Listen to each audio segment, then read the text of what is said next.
الحمد لله نحمده ونستعينه ونستغفره ونؤمن به ونتوكل عليه ونعوذ بالله من شرور أنفسنا ومن سيئات أعمالنا من يهده الله فلا مضل له ومن يضلله فلا هادي له وأشهد أن لا إله إلا الله وحده وأشهد أن سيدنا وحبيبنا ومولانا محمدا عبده ورسوله. أما بعد فأعوذ بالله من الشيطان الرجيم. بسم الله الرحمن الرحيم. وإذا سألك عبادي عني فإني قريب أجيب دعوة الداع إذا دعان فليستجيبوا لي وليؤمنوا بي لعلهم يرشدون. أحل لكم ليلة الصيام الرفث إلى نسائكم هن لباس لكم وأنتم لباس لهن إلى آخر الآية. وقال رسول الله صلى الله عليه وسلم: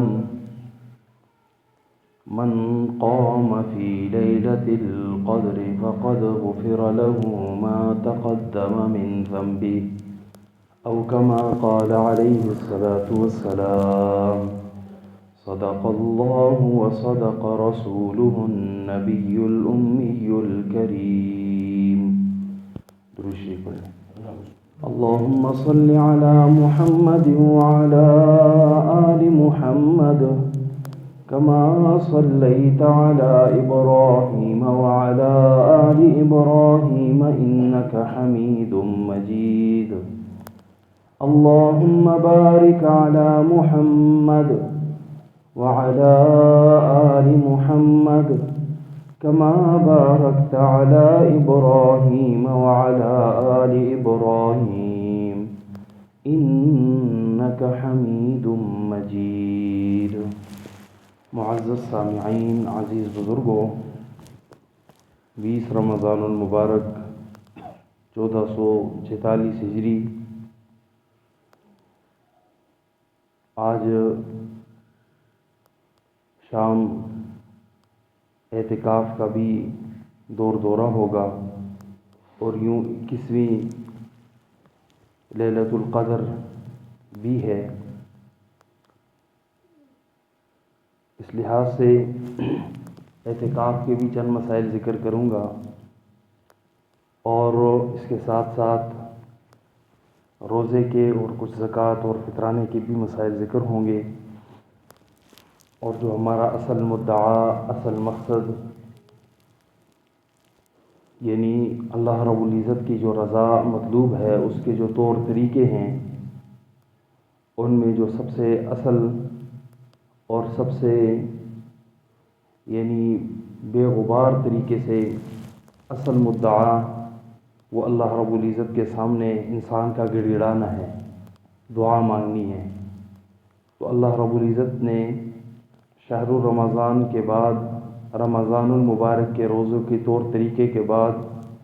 فوراً درمیان میں دعا کا ذکر کیا، اس لیے کہ رمضان المبارک کی ان سعادتوں میں سب سے بڑی عبادت وہ اللہ کو پکار ہے، اللہ کو پکارنا ہے. اور غائبانہ حاجات میں، مشکلات میں، مصائب میں اگر کسی ذات کو پکارا جا سکتا ہے تو ایک اللہ کی ذات ہے، اور اللہ کے سوا کوئی بھی ایسا نہیں ہے کہ جسے حاجات میں، مشکلات میں پکارا جائے. جو لوگ اللہ کے ساتھ اوروں کو بھی جو ہے پکارتے ہیں تو یہ یعنی ایک شرک کہلاتا ہے. اور شرک کی سب سے بڑی قسم بھی یہی ہے کہ شرک فی الدعا، کہ دعا میں اللہ کے ساتھ اوروں کو شریک کرنا، پکار میں اللہ کے ساتھ شریک کرنا۔ انسان دعا کرتا ہے، ہر لفظ میں کہتا ہے اے اللہ، یا حرف ندا ہے، اے حرف ندا ہے، اور حرف ندا منادا کو چاہتا ہے۔ منادا کہتے ہیں جس کو پکارا جا رہا ہو، تو پکارا جس کو جا رہا ہوتا ہے وہ ایک اللہ کی ذات ہوتی ہے۔ تو یہی ندا، یہی پکار لگانا اللہ کا بندے کو بہت زیادہ، یعنی اللہ کو بہت زیادہ محبوب ہے۔ بندے کی یہ صدا، بندے کی یہ پکار، بندے کا یہ طریقہ بہت ہی زیادہ مقبول ہے۔ اس لیے انبیاء علیہم الصلاۃ والسلام جیسے عظیم جماعت بھی جب بھی اللہ کو پکارا کرتی تھی تو اللہ رب العزت ان آیتوں کو قرآن کریم میں ذکر کیا کہ دیکھو سب سے بہترین جماعت کا طور طریقہ بھی یہی ہے۔ اور وہ کہاں سے شروع ہوتا ہے؟ ربنا، اے ہمارے پالنے والے، اے ہمارے رب، اللہم، اے ہمارے اللہ۔ تو انہی دعاؤں سے، انہی صداؤں کو اللہ رب العزت نے بہت ہی محبوب قرار دیا ہے۔ اللہ رب العزت فرماتے ہیں وَإِذَا سَأَلَكَ عِبَادِي عَنِّي فَإِنِّي قَرِيبٌ، جب آپ سے میرے بندے میرے بارے میں پوچھیں تو بس کہہ دیجئے کہ میں تو انتہائی قریب ہوں ان سے۔ اللہ رب العزت کے متعلق، یعنی جس طرح دیگر غیر اللہ کے متعلق لوگوں کے ایک نظریات ہیں کہ ہمارے اللہ رب العزت سنتے نہیں ہیں، اور اللہ رب العزت جب سنتے نہیں ہیں ہماری تو ہم ان اپنے بزرگوں کو پکارتے ہیں، اور یہ بزرگ ہمارے جو ہے اللہ کے سامنے جو ہے ہماری حاجات کو پورا کر لیتے ہیں۔ تو اللہ رب العزت سے جب بندے پوچھتے ہیں کہ اللہ رب العزت کی ذات قریب ہے یا دور ہے، ہر ایک کی سنتی ہے نہ یا بعض کی سنتی ہے، تو اللہ رب العزت نے سب کے متعلق فرمایا اللہ رب العزت تو ہر ایک کی سننے والا ہے۔ ہر ایک کی جب سننے والا ہے تو پھر اس میں کوئی دور اور نزدیک کی بات ہی نہیں ہے، اس لیے کہ اللہ کی ذات انسان کے شارک سے بھی زیادہ قریب ہے۔ وَنَحْنُ أَقْرَبُ إِلَيْهِ مِنْ حَبْلِ الْوَرِيدِ، ہم تو انسان کے شارک سے بھی زیادہ قریب ہیں۔ انسان کی شارک انسان کے دل کے اتنی قریب نہیں ہے جتنا انسان کے اللہ رب العزت کی ذات جو ہے وہ قریب ہے۔ تو بندے کی اجابت بھی اتنی جلدی ہوتی ہے۔ اللہ رب العزت نے قریب ذکر کیا، اور قریب میں تنوین ہے۔ اللہ فرماتے ہیں کہ اگر میرے بندے اے نبی آپ سے میرے بارے میں پوچھیں کہ اللہ رب العزت دور ہے یا قریب ہے، دور ہے تو ہم اونچی اونچی آوازوں سے پکارنے لگیں، اونچی اونچی آوازوں سے کہیں اللہم ربنا، اونچی اونچی آوازوں سے جو ہے صدائے دینے لگیں، لیکن جواب میں فرمائے فإنی قریب، کہہ دیجئے کہ میں انتہائی قریب ہوں ان کے۔ اجیب دعوت الداعی اذا دعان، میں تو پکارنے والے کی پکار کو قبول کرتا ہوں جب وہ مجھے پکارتا ہے۔ اللہ رب العزت بغیر کسی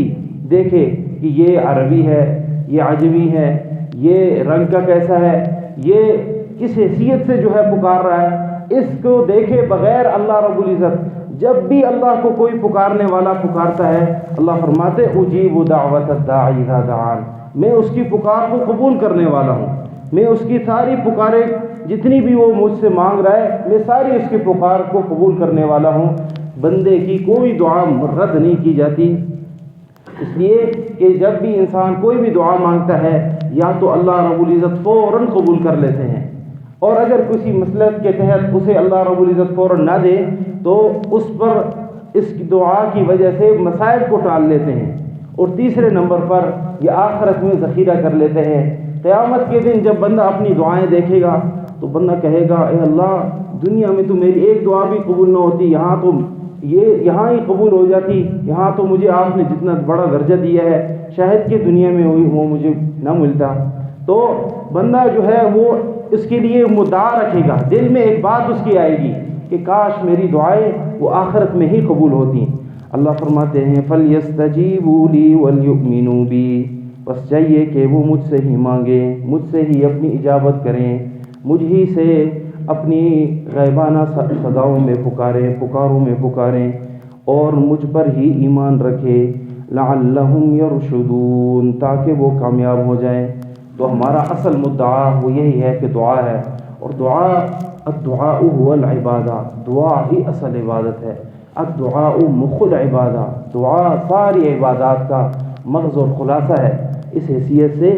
بندے کو کسی دوسرے کی دعا کے لیے یہ کسی دوسرے کی طرف بندہ محتاج نہیں ہوتا کہ فلاں دعا مانگے گا تو میری جو ہے وہ قبول ہوگی، ایسے نہیں۔ بندہ جس وقت بھی اللہ کو پکارے گا، راستے میں چلتے چلتے پکار رہا ہے تو پھر بھی اللہ ہی سننے والے ہیں،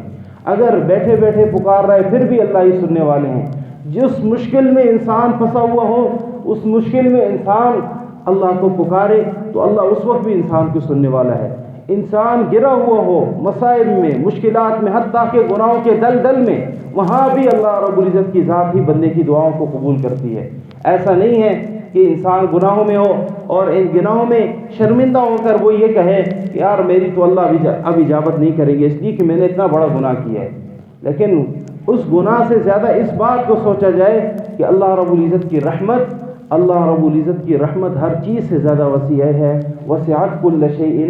رحمہ، اور اسی طرح وسعت کل شیء علما، جس طرح اللہ کا علم وسیع ہے اس طرح اللہ کی رحمت بھی کہیں زیادہ وسیع ہے۔ اتنی رحیم ذات ہے اللہ کی ذات کہ اگر ساری کائنات والے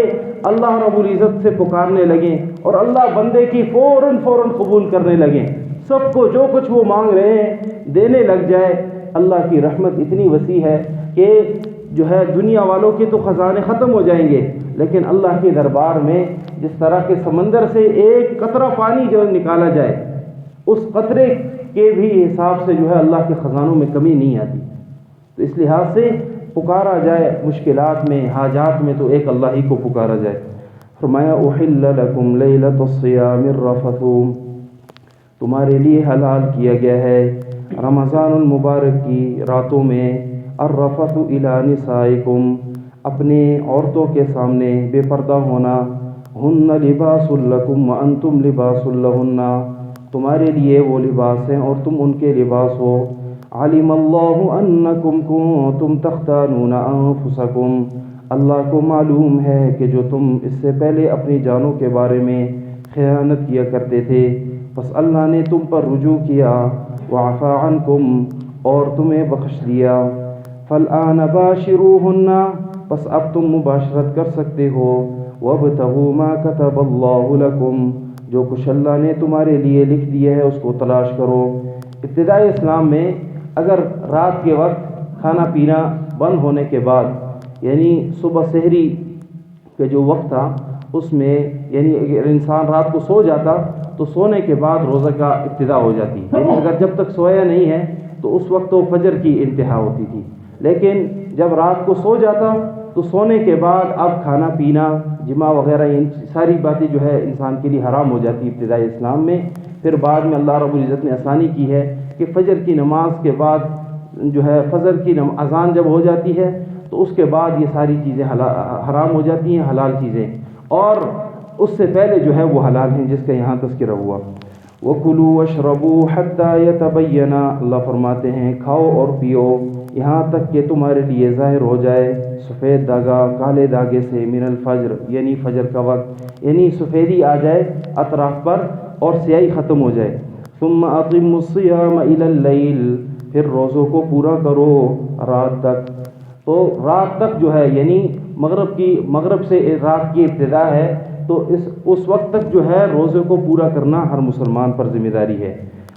اب اس بات میں ذکر کیا جاتا ہے کہ 3 چیزیں ہیں کہ جن سے اللہ رب العزت نے روکا ہے، ایک کھانا ہے، ایک پینا ہے اور ایک جماع ہے۔ اگر یہی تینوں چیزوں میں سے کوئی بھی چیز قصداً انسان کھا لے، جان بوجھ کر کھا لے، تو اس پر کفارہ لازم آتا ہے۔ کفارہ 2 مہینے متواتر روزے رکھنے یا 60 مسکینوں کو جو ہے وہ کھانا کھلانا ہے اس حیثیت سے۔ باقی اس میں ایک دن متواتر کا مطلب یہ کہ ایک دن بھی اگر قضا کر دی تو دوبارہ اثر نو شروع کرنا پڑے گا۔ یعنی ایک روزہ قصداً قضا کرنے کی اتنی بڑی سزا ہے، اس نے جان بوجھ کر روزے کو ان تینوں حیثیت سے کسی ایک حیثیت سے توڑ دیا، کھا کر، پی کر، یا جو ہے ہم بستری وغیرہ کر کے۔ اور اسی طرح دوسری بات جو ہے وہ یہ کہ روزے کی حالت میں اگر کسی شخص نے جو ہے جان بوجھ کر نہیں کھایا بلکہ یعنی انجانے میں اس نے کوئی چیز کھا لی ہے، تو اگر ایسی انجانے میں ہے کہ بالکل اسے یہ خیال ہی نہیں تھا کہ میرا روزہ ہے بھی یا نہیں ہے، یعنی اسے بالکل دماغ میں یہ تھی نہیں کہ روزہ ہے یا نہیں ہے، کوئی چیز ایسی کھا لی اس سے روزہ نہ ٹوٹتا ہے، بالکل جو ہے روزہ اسی حالت میں ہے۔ اور اس کو اللہ رب العزت نے، اللہ کے نبی صلی اللہ علیہ وسلم نے بندے کا اکرام ذکر کیا ہے کہ اللہ نے بندے کا اکرام کر دیا ہے۔ اور اگر اسی طرح روزہ یاد ہے لیکن غلطی سے کوئی چیز کھا لی تو اس پر صرف اور صرف کفارہ لازم آتا ہے۔ اب اللہ فرماتے ہیں وَلَا تُبَاشِرُوهُنَّ وَأَنْتُمْ عَاكِفُونَ فِي الْمَسَاجِدِ، اور تم مباشرت نہ کرو اس حال میں کہ تم اعتکاف میں ہو مسجد میں، یہ اللہ کے حدود ہیں، تم اس کے قریب نہ ہو۔ اعتکاف ایک مسنون عمل ہے، ہر قوم میں اعتکاف جو ہے وہ کسی نہ کسی درجے میں رہا ہے۔ آپ صلی اللہ علیہ وسلم بھی اعتکاف کیا کرتے تھے، آپ صلی اللہ علیہ وسلم نے بھی تقریباً ہر سال کوشش کی کہ میں اعتکاف کروں، اور آخری سال آپ صلی اللہ علیہ وسلم نے 20 راتوں کا اعتکاف کیا، پچھلے ایک سال کا قضا بھی کیا۔ اور دوسرا اعتکاف کی جہاں یعنی ہے تو مسنون عمل، اور دوسرا ایک لحاظ سے فرض کفایہ بھی، اگر محلے والے نہیں بیٹھتے تو سارے محلے والے اس سے گناہ گار ہوتے ہیں، اگر محلے میں کوئی ایک بھی نہیں بیٹھتا تو اس حیثیت سے ایک بہت بڑی عبادت ہے۔ اور یعنی مسجد میں جو بندہ بیٹھ جاتا ہے گویا کہ وہ محلے والوں کی طرف سے ایک